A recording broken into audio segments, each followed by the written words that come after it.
السلام عليكم ورحمة الله وبركاته. ازيكم يا بنات؟ يا رب تكونوا بخير. النهاردة ان شاء الله هنعمل مع بعض حاجة حلوة جدا، وبما ان شهر رمضان قرب ورمضان بيحب المخللات بقى وحاجات كده جنب الاكل والسلطات، فانا قلت هخلي اللفت وهعمله معاكم، وهقول لكم بقى ازاي تعملي اللفت من غير ما يسود منك ويبقى مقرمش كده لغاية اخر واحدة في البطرمان، وطعمه حلو جدا ويبقى حدقه مظبوط. وهقول لكم معايا الطريقه دلوقتي. طبعا احنا كل اللي محتاجينه هو اللفت وملح، مش اكتر من كده. هقول لكم بعمله ازاي وبنضفه ازاي وبقطعه ازاي وكل حاجه خطوه بخطوه مع بعض. طبعا انا جايبه 3 كيلو لفت بس عشان هو التلاتة ب10. اليومين دول اللفت كتير قوي و... ورخيص يعني مش غالي، فانا جايبه 3 كيلو التلاتة ب10. وهو بيجي بالشكل ده. طبعا بيبقى فيه حاجات عروف كتير هنا بقى كده وبقيته يعني، فالراجل قطعهولي. بحب فيه شوية عروف من دي لان انا بحب اكلها، يعني بيبقى طعمها حلو قوي لما بتتخلل. وهو بيجي كده في طينة كده وشكله كده. هغسله بقى دلوقتي وارجع لكم تاني نقول لكم هنعمل ايه. ورجعت لكم تاني بقى بعد ما خلاص غسلته خليته اهو بالشكل اللي انتوا شايفينه ده اهو. الطينه بقى اللي كانت فيه وكده، بصوا بقى شكله حلو. وقطعت الحتت اللي بيبقى فيها طينه دي عشان بيبقى طالع منها شراشيب كده، وخليته بالشكل ده. طبعا غسلته كويس، ما بقاش فيه اي طينه ولا اي حاجه، لازم نشطفه كويس جدا جدا جدا. هنيجي بقى دلوقتي محتاجين قطعه اقطع معاكم اهي. والسكينه دي لو عندك السكينه اللي هي مشرشره كده بتطلعه شكله حلو قوي، مش عندك بسكينه عاديه بقى. وهنقطع مع بعض بالشكل ده. الحاجات اللي انا محتاجاها هشيلها، والحاجات اللي مش محتاجاها هرميها. يعني انا بحب ده، هشوف طبعا ايه السليم منه واحطه، مش هحط منه كتير يعني عشان انا بس اللي باكله اهو. بصوا، وهو الحجم ده حلو يعني مناسب. احطه كده ونقطع بقى من هنا كده. ومعانا بقى دي نقطعيها بقى زي ما يعجبك، بالطول بالعرض اللي يريحك كده.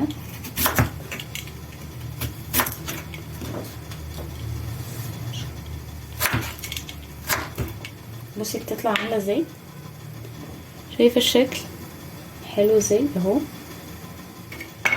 اهو. بص شكلها. نقطعه بقى بالشكل ده كده. طبعا بحاول ان انا يبقى تقطيعه مش رفيع ومش تخين يعني اهو بالشكل ده كده.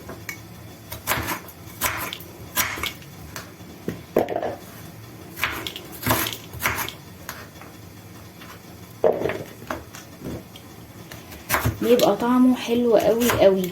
عايزه اقول لكم كمان ان انت خلي بالك وانت بتجيبيه عشان بيبقى فيه شايخ، بيبقى فيه لفت شايخ. والراجل قال لي اعرفه ازاي يعني، حتى انا بقول له ماما قالت لي وانت بتشتريه قولي له اساليه ده يعني ما يكونش اللفت، قولي له ما يكونش اللفت شايخ.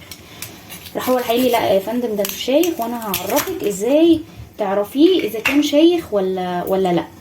قال لي تمسكي اللفتايه نفسها وتعمليها بايدك كده. تمسكي اللفتايه وتعمليها كده. لو لقيتيها اللفتايه تقيله يبقى اللفت ده حلو مش شايخ. لو اللفتايه ماسكاها وبتوزنيها بايدك كده ولقيتيها خفيفه كده وعامله كانك هوا مش شايله حاجه يبقى اللفت ده مش حلو. بس حاجه يعني معلومه انا لسه عارفاها فقلت ايه اقولها لكم. الحته دي بس اقطعها كده بالسكينه. نعمل كده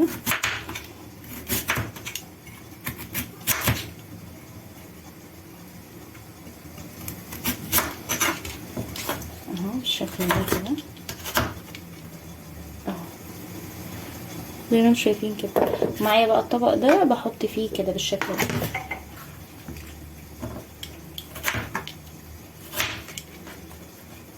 وخلي اللفتايه تبقى حلوه كده معاكي، ما تبقاش رفيعه قوي علشان يعني ما يتبانش كده بسرعه ويبقى مش حلو يعني.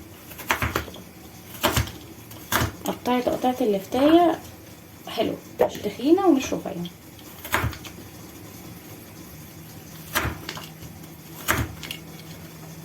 البتاعه دي انا اول مره اجربها على فكره، جايباها بقالي كتير قوي بس اول مره اجربها. كل مره اجي اعمل بطاطس اقول هبقى اجربها في البطاطس بس بنسى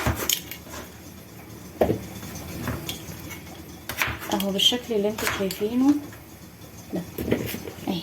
هخلص بقى باقي الكميه كلها وارجع لكم تاني اقول لكم هنعمل ايه عشان ما اطولش عليكم مده الفيديو. رجعت لكم تاني بقى بعد ما خلاص قطعت الكميه كلها بالشكل اللي انتوا شايفينه ده اهو. شايفين شكلها عامل ازاي؟ مش عارفه انتوا شايفين ولا ايه اهي.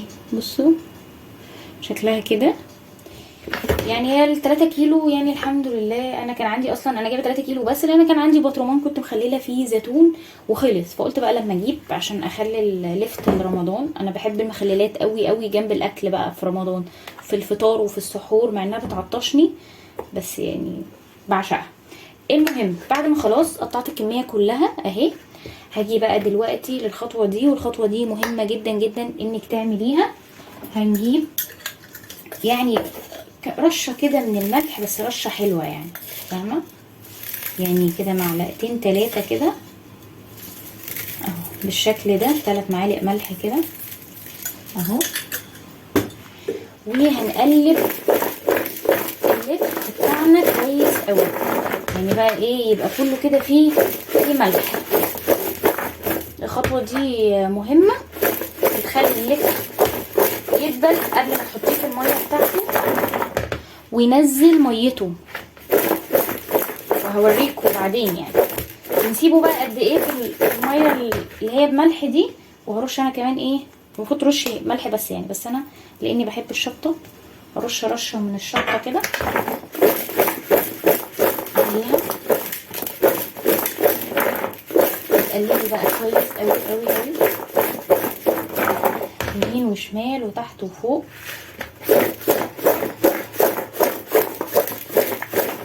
اهو بالشكل ده. طبعا انا ما كترتش من العروق دي لان انا بس اللي باكلها وهو يبقى بالشكل ده كده. هنسيبه بقى في الميه اللي هي بملح دي يوم. يعني انا دلوقتي عاملاه اهو دلوقتي الساعه 11 بكره ان شاء الله بقى في نفس الميعاد يعني اقول لكم بقى هنكمل بقيه خطوتنا ازاي. وفي حاجه كمان بقى هحضرها معاكم من دلوقتي لبكره تعالوا اقول لكم عليها. الحاجه بقى اللي هقول لكم عليها دلوقتي هي احنا هنحضر ميه البنجر مع بعض. دي عندي بنجرايه جايباها بالحجم ده كبيره كده وهقطعها معاكم دلوقتي.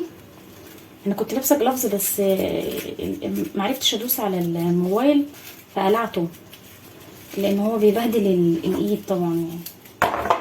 فيا رب ايدي دي ما يجرالهاش حاجه. كفايه ايد واحده.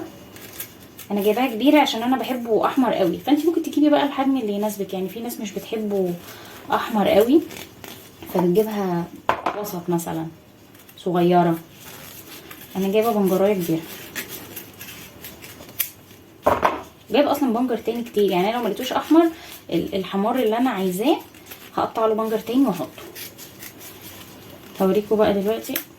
برضو ايدي اتبهدلت اعمل ايه عشان مش عارفه ادوس على الموبايل بس يلا بقى مش مشكله اهو. استنوا بس اقلع الجلافز ده مش عارفه اعمل بيه حاجه. اللي عارفني عارف ان انا ما بعرفش اتعامل بجلافزات خالص. وهنجيب بقى ميه سخنه زي ما انتم شايفين كده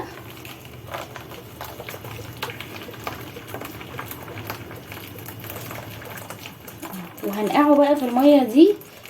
يعني اللفت هيقعد يوم اهو. اللفت بتاعنا هيقعد يوم. هنقع برضو اسمه ايه البنجر برضو يوم في الميه دي. بس كده كفايه زي ما انتم شايفين كده. وان شاء الله بقى اجيلكم بكره نكمل بقيه وصفتنا ونكمل باقي اللفت مع بعض.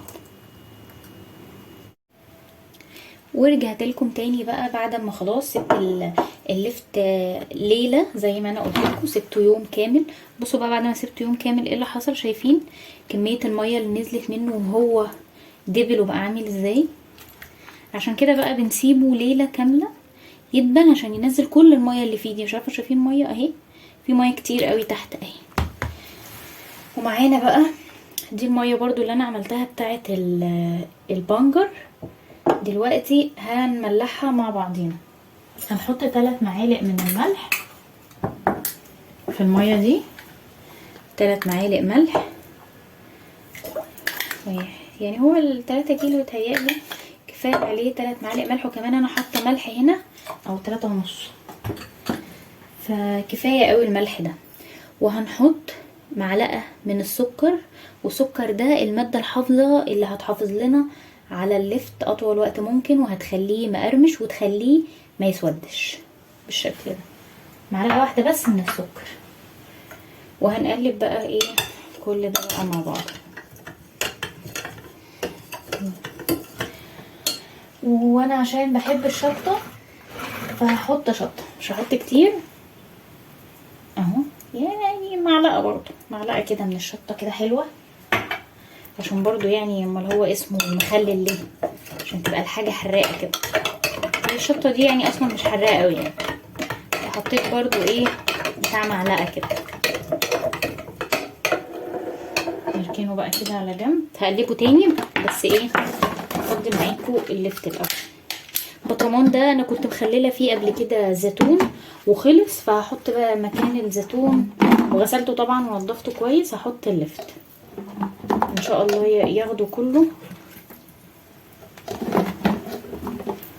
باذن الله، يكفيه يعني ان شاء الله.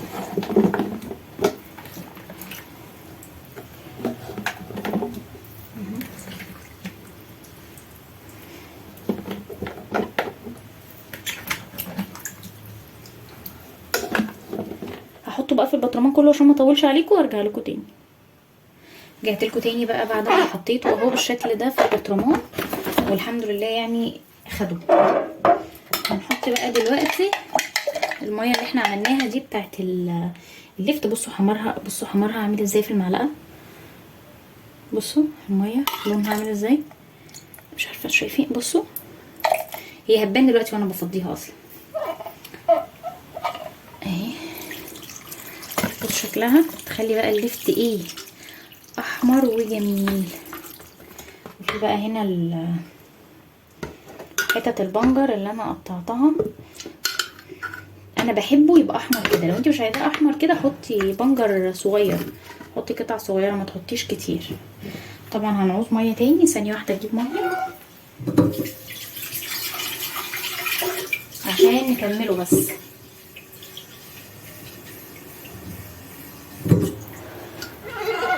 اهو بالشكل ده كده.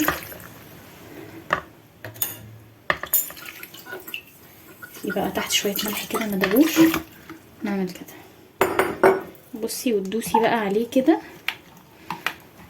اهي. هي كده الميه حلوه قوي يعني، دوس عليه لتحت كده عشان نتاكد ايه ان الميه واصله ليه كله. نسيت احط كيس، ونجيب كيس من بتاع التلاجة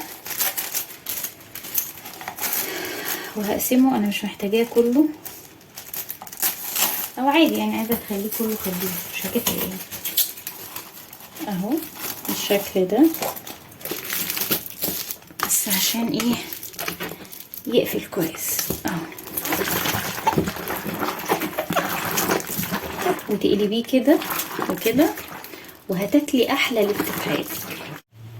وبكده نكون خلاص خلصنا اللفت بتاعنا. واللفت ما بياخدش وقت في التخليل، يعني ان شاء الله من اسبوع ل10 ايام نفتح عليه وتاكلي احلى لفت في حياتك، حاجه مضمونه وانت اللي عاملاها بنفسك، وهيطلع حلو ومقرمش معاكي ومش دبلان كده ولا اي حاجه. وباذن الله هبقى اوريهولكم برده مع اي اكله تانية هبقى اعملها، هبقى اوريهولكم.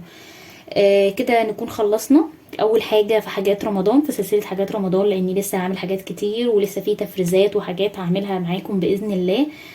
قلت ابدا باللفت لان لا غنى عنه في السفره بتاعه رمضان، يعني مش لفت بس، اي حاجه مخلله، اي حاجه مخلله لازم تبقى موجوده في سفره رمضان. وكل سنه وانتم طيبين، ينعاد عليكم بالخير ان شاء الله. وما تنسوش تقولوا لي رايكم في الكومنتات، وما تنسوش تعملوا لايك للفيديو ده وسبسكرايب للقناه. باي باي.